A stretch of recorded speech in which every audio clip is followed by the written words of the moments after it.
So the Nigerian Center, what inspired you to create it? Was there a mission? Was there a goal you had in mind? You know, in several immigrant communities all across the United States of America, whether they're Chinese, Ethiopians, Irish, Jewish, Indians, oftentimes they have a physical location called a community center, where members of those communities can go into to support the American journey, an American experience. But in the Nigerian American community, we didn't have one up until now. Probably largely because the average Nigerian is entrepreneurial, kind of figure out the system. I thought that was great, but I think it's a missed opportunity for us to have a community that can actually support the next generation transition. Our story does not have to be the story of the next generation.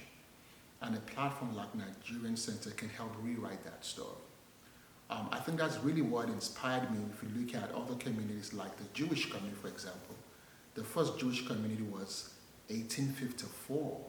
They had their first center. So if you look at the wealth gap that community has been able to close for themselves and the position of that community, it speaks to the foundations that's gone into the ground. And our mission is to foster financial inclusion.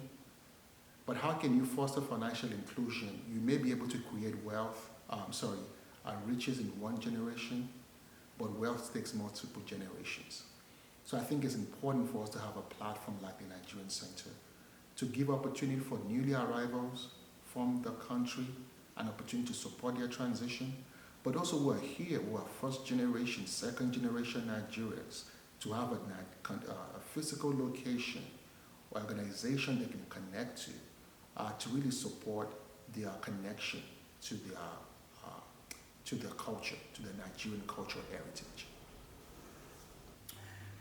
Now that we've gotten into the Nigerian Center, can you explain the process it takes to even create that? Us Nigerians, on behalf of us, we'd like to give you your flowers because I feel like that's something that's important that we do, was let people know that, hey, you've done a great job, we appreciate you, we want to highlight what you've done. If you can also explain what it took to even create that center for all of us. So I think one of the pivotal moments for the creation of the Nigerian Center was I was doing a lot of consulting work in the financial industry, with financial institutions.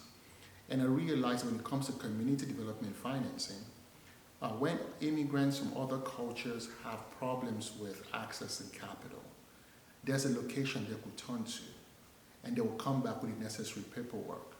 Or even in the workplace, they may have problems with health insurance, or they may have problems with even accessing government resources.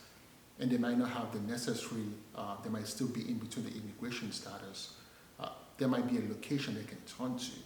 So when I didn't see one in Nigerian community, the first thing I did was I targeted the leadership of all of these cultural groups, from the Indian community to the Jewish community to even the Ethiopian community to the Chinese community.